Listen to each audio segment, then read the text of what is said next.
Сәлеметсіздер ме, балалар? Математика пәнінен 3-ші тоқсанға арналған жиынтық бағалаудың тапсырмаларын орындаймыз. Бірінші, қалдықпен бөлуді орында және тексер. Берілген 45 бөлу 6 және 60 бөлу 7.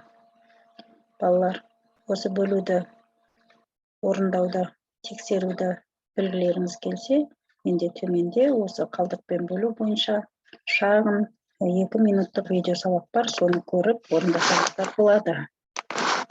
Келесі, екінші теңдеуді шеш, яғни жақша ішінде 27 көбейту 3 бөлу x.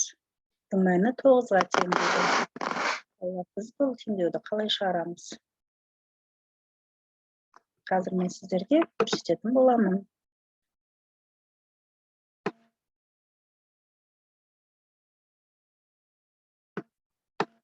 Яғни 81 бөлу x тең 9-ға, x-ті былай алып аламыз да, және 81-ді 9-ға бөлеміз. Сонда x тең нешеге 9-ға?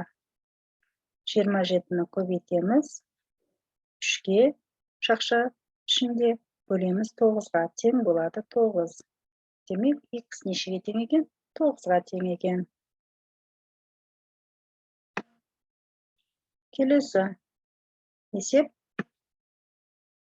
өрнек құрастырып жаз және оның мәнін тап дейді балалар. 6 және 7 сандарының қосындысын 5 есе арттыр.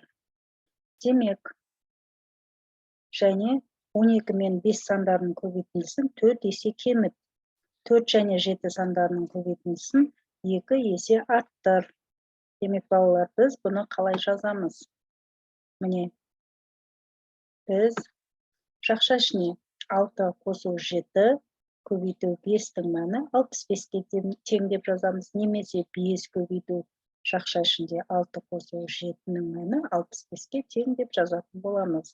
Екіншісін 12 көбейту 5 бөлінген 4-ке, яғни тең болады 15-ке. Келесі үшіншісін 2 көбейту жақша ішінде 4 көбейту 7 тең 56-ға. Немесе жақша ішінде 4 көбейту 7 көбейту 2. Мәні 56-ға тең болады деп жазсақ болады, балалар. Не дәл осылай жауабын жазамыз. Келесі, баған түрінде жазып, есепте 369-ды бөлеміз 3-ке, 67-ні көбейтеміз 6-ға, 264-ті көбейтеміз 3-ке, және 685-ті бөлеміз 5-ке.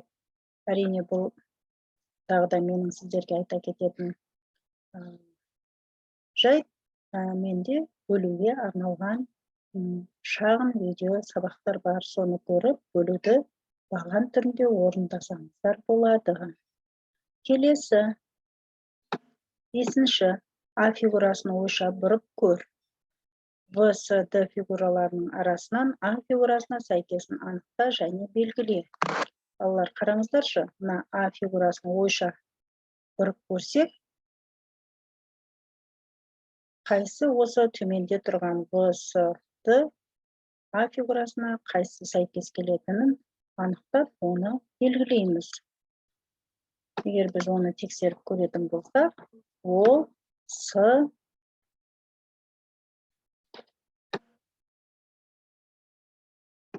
фигурасы екен.